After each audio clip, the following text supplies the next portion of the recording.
Yes. It is all over, dear friend. Chelsea, Manchester City 2-0. Chelsea, Man City 2-0. It ended. Ladies and gentlemen, my goodness. Well, wherever you are on the globe, especially the continent of Africa, in Asia here with me, or you're in America.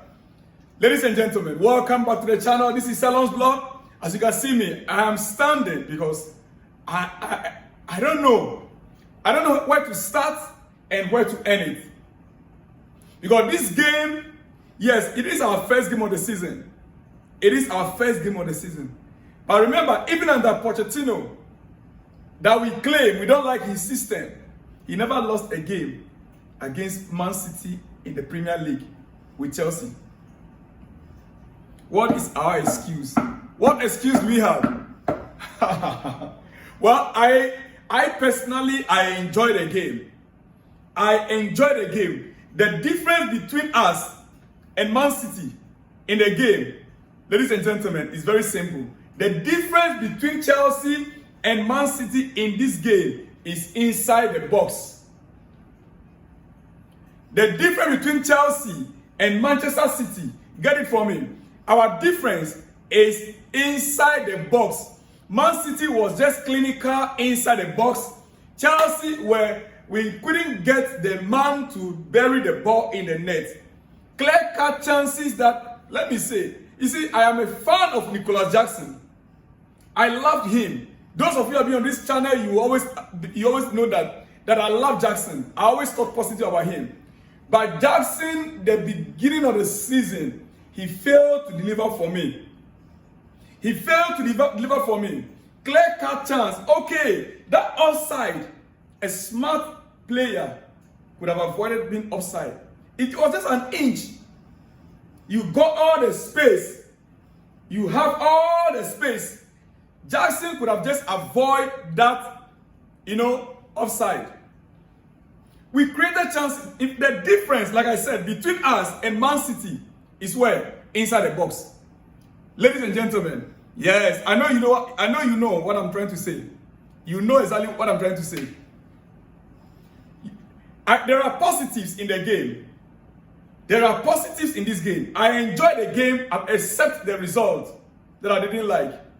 There are positives in the game. You see, for instance, in the first half, you see, I noticed few things in the first half.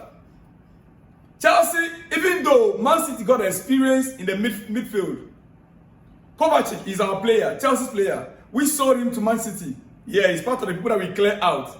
And he scored a goal, the first goal against Chelsea. You can imagine, Kovacic. Now, things I like about us in the game, especially in the first half, the willingness to go above the pressing. The willingness of our players to go above the pressing. I like the pressing structure of the team. The way the team press together. I love it. The progressive passing is also okay. Our passes were progressive. I enjoyed that aspect of it as well, ladies and gentlemen. You see, the front foot defending, our center backs, they were not shy of jumping to press. Our center backs were not shy of jumping to press. And I also like the good line movement. The line movement, if you observe carefully, listen, you see, we understood when to drop back. We understood it clearly when to, drop back. There is something Maresca is instilling in these players. Personally, we need to give Maresca time. Yes. And give him the men that he needs to deliver. If you are a football lover, you should enjoy the game last night. Then you should note the things I'm pointing out right now. I will come to the negatives. But for now, ladies and gentlemen, I enjoy the game. If you can press and box a team like Man City like we did, if you can press and box a team like Man City as we did, you are good at it. You are good at it. Our pressing was good when we had legs. Our pressing was good when we had legs. The transition wasn't great. I understand that. Our transition wasn't great. It's understandable. It's a team in progress. No matter how you want to look at it, Man City is already a team that has been built. How many players did they add to the squad? They already know their system, their formation. They know the flow. They know when to pick and when to slow it. Now, to be honest with you, we've made a progress. We've made a progress, ladies and gentlemen. Chelsea made a progress. In a section of the goal that we considered, Chelsea made a progress. Why? You see, partly, one thing that marveled me right now, and as I'm still here, I still can't get right, is the penalty shout, the penalty call. That for me is a clear-cut penalty. The ball was not, the hand of the player was not at the natural position. The hand was okay, you can see the picture right there. The hand was somewhere here. The ball hit the hand somewhere here. The player lifted his hand up. So whether the ball to hand or hand to ball, that scenario, his hand was not down this way and the ball hit him. No, his hand was up. You can see the picture there. And if you play the video carefully, the hand was coming up and the ball now hit the hand. So it now see the hand was at natural position. And Anthony Taylor, this guy needs to be stopped. Not to handle any Chelsea games any longer. Anthony Taylor needs to be stopped from. Do we need to protest whenever we hear his name? And okay, what about the VAR room? I spoke about this coach, this referee a week ago, few days ago, and I also spoke about the VAR official.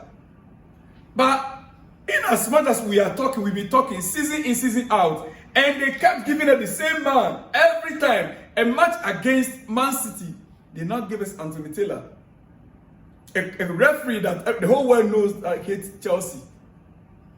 That should have been a clear penalty for me, and that could have changed the game. That penalty could have changed the game because that moment, the momentum that the players would have gotten from that. My goodness. Just look at that picture on your screen. Look at where the hand is. The hand is even above the shoulder. His hand is up clearly above his shoulder. Who will tell me that this is not a penalty? What was his hand doing above his shoulder?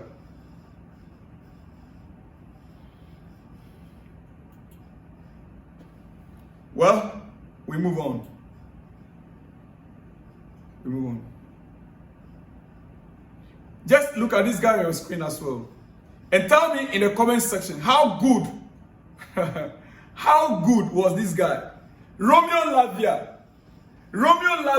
in that DM. Romeo Lavia dominated that defensive position. Unfortunately, ladies and gentlemen, Lavia cannot play together with Caicedo and Enzo Fernandez. These three cannot play together. Part of our problem. Romeo Lavia, Enzo Fernandez, and Moise Caicedo. These three cannot play together. Enzo Maresca will have to find a solution to this. Yeah. Maresca needs to find a solution to this. These three cannot play together. Lavia was good, but Caicedo was missing. Lavia was good, but Caicedo was missing in action. Only on few occasions that you could see him. But greater part of the game, Caicedo was totally missing. You see, halftime, when it was Man City 1, Chelsea 0, I told myself that in the second half, this game will change. If you're able to bring in Neto, Pedro, the game will change. Now, Pedro came in the second half, and we saw some changes, right? Yes. We now realize that left flank, we actually needed a natural left winger. Likewise, Cole Palmer, the best position for Cole Palmer is supposed to be the number 10 role. And I'm saying it again, the best position for Cole Palmer, the number 10 position. The right wing, Noni Madueke could have taken on, because Cole Palmer was more like, he couldn't, one-on-one, Kopama is not very good in one-on-one. He knows what to do with the ball when he receives the ball. But he is not a player that can 1-versus-1 situation. No. If you give Kopama the ball and he has space around him, he knows exactly what to do. Palmer needs space in order to do his job perfectly. That is why that number 10 role is what fits him. But that wing side, the right wing, where Kopama was operating from, you could, each time he received the ball, there are 2-3 Man City players around him. And therefore, he was limited.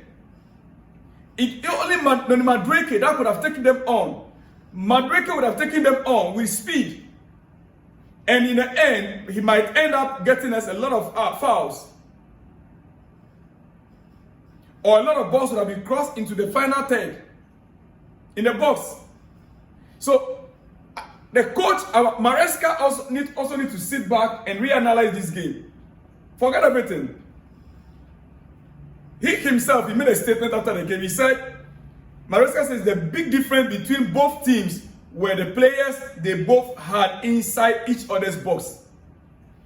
He said, both teams, he said, Enzo Maresca says the big difference between both teams were the players they both had inside each other's box.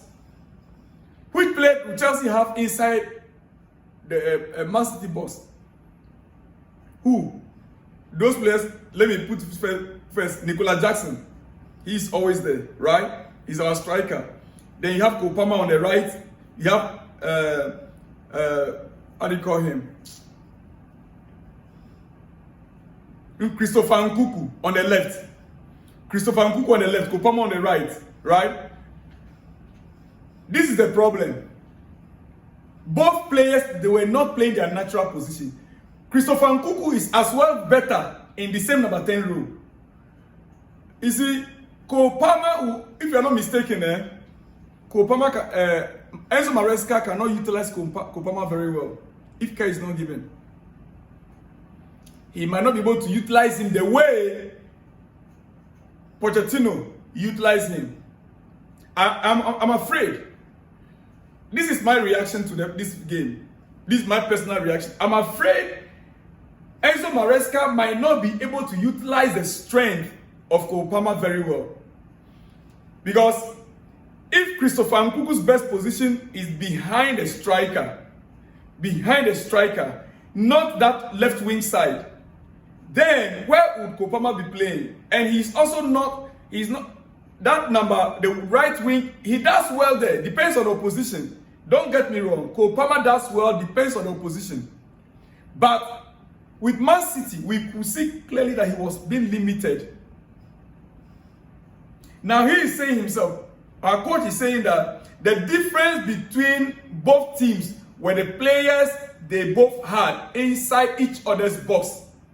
We competed really well, but the big difference was inside the box.